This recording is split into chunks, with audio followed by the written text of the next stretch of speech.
कैसे हुआ ये? मैं बताती हूँ पुत्र हनुमान। बहुत समय पूर्व की बात। एक दिन शनिदेव की पत्नी चित्रधांशा अपने भवन में बैठी श्रृंगार कर रही थी।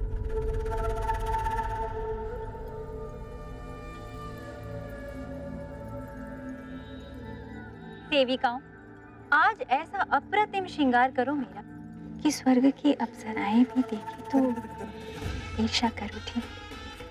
चित्रधांशा से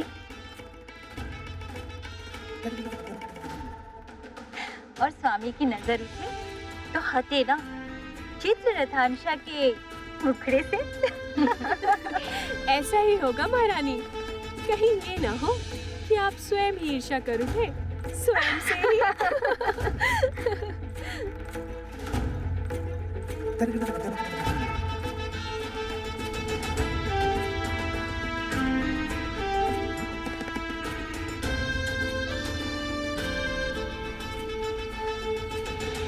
महारानी जी, आज तो आपके केशों में उलझ कर रह जाएंगे महाराज शनिदेव।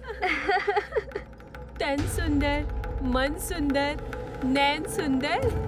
महारानी जी, पद्मिनी हो या चित्रुणी, आपके रूप के समक्ष सभी लजा जाएंगे आज।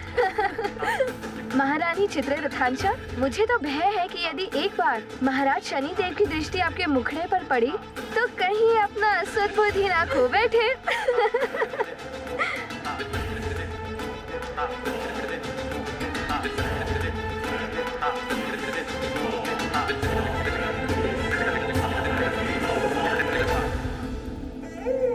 हाँ, सत्य कह रही हो तुम। मुझे तो स्वयं से ईर्ष्या हो रही है। स्वामी भी देखेंगे तो मंत्र मुग्ध हो जाएंगे। मैं जाती हूँ स्वामी के पास। अब तक तो स्वामी की पूजा साधना भी पूर्ण हो गई होगी। जी महारानी जी, वो अभी अभी अपने कक्ष की ओर गए हैं।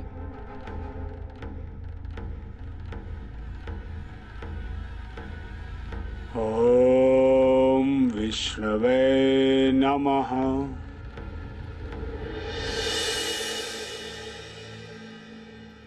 रुकिए महारानी जी, तनिक नुपुर झनकाते हुए चलिए महारानी जी, खुद ही पलट जाएंगे महाराज शनिदेव।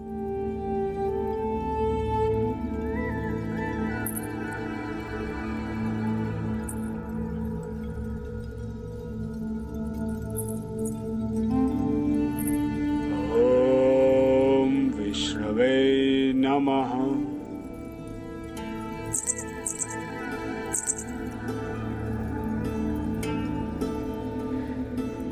ये तो मेरी ओर देख ही नहीं रहे हैं। सामने आती हूँ स्वामी के। आज तो स्वामी अपनी दृष्टि मेरे मुखड़े से हटा ही नहीं पाएंगे।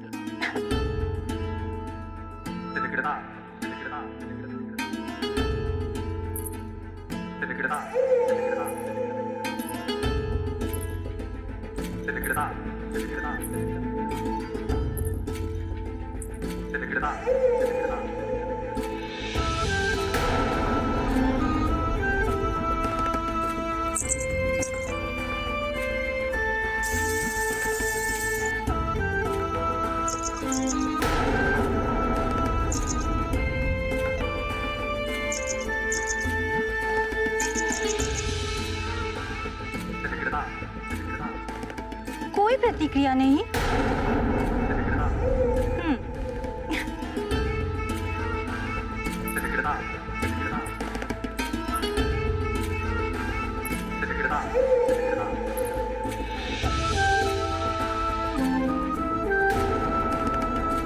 श्रृंगार किया है विशेष स्वामी, दिवस है अब कुछ ही शेष।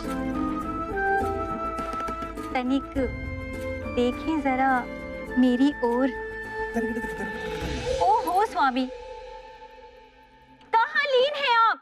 एक बार तो दृष्टि उठाकर देखिए।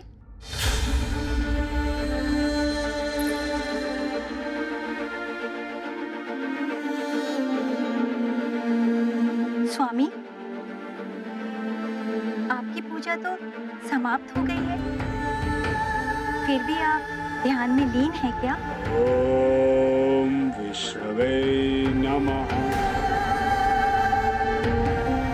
मेरी चित्ररथांशा, मुझे तो भय है कि यदि एक बार महाराज शनिदेव की दृष्टि आपके मुखड़े पर पड़ी तो कहीं अपना सद्बुद्धि ना खो बैठे। स्वामी, आपकी चित्ररथांशा आपके समक्ष है। देखिए मेरी ओर, कैसी दिखाई दे रही हूँ?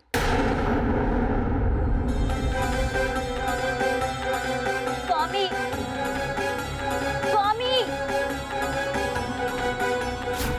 मैंने आपके लिए आज ये विशेष श्रृंगार किया है। एक बार दृष्टि डाल दीजिए अपनी मेरी ओर। आपको कुछ सुनाई दे रहा है स्वामी? मैं कब से पुकार रही हूँ आपको। स्वामी, मेरी ओर दृष्टि उठाकर तक नहीं देखा आपने। आप मेरे सौंदर्य का अपमान कर रहे हैं। व्यर्थ है आपके ये नेत्र जो आप अपनी प्रेममयी स्त्री की ओर भी ना उठा सके। अब से आप मेरी ओर तो क्या, किसी अन्य की ओर भी अपनी दृष्टि उठाकर नहीं देख सकेंगे। मैं चित्ररथांशा आपको श्राप देती हूँ।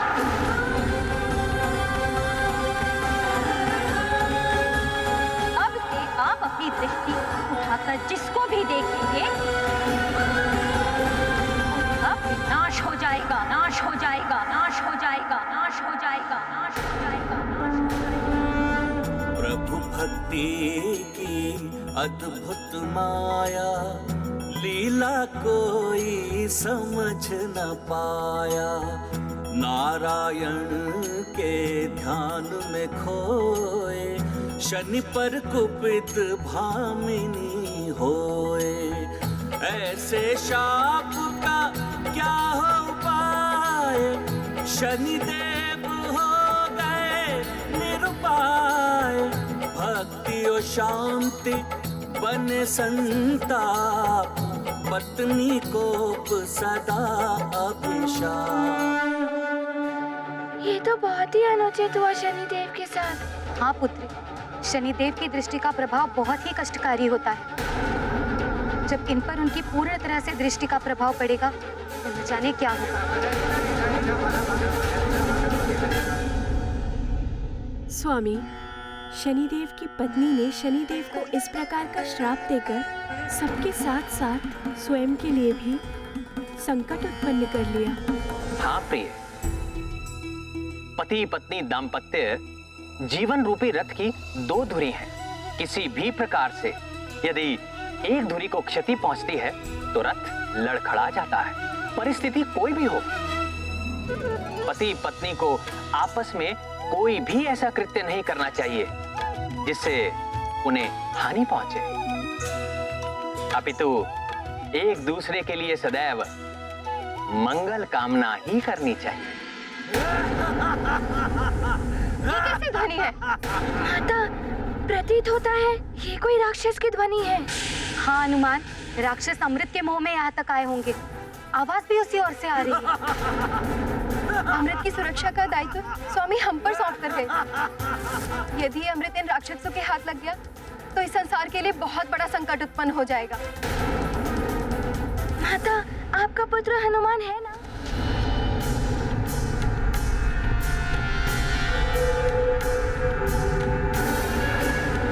हो सो रखा है अमृत कलश, चलो।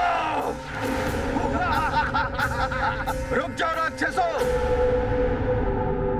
आगे मत बढ़ना, अन्यथा तुम्हारी मृत्यु निश्चित है। मृत्यु हमारी नहीं, तुम्हारी होगी मूर्खों। तुम तो क्या, तुम्हारे चंद्रदेव भी हमें नहीं मार सकते। हट जाओ हमारे मार्ग से। आक्रमण!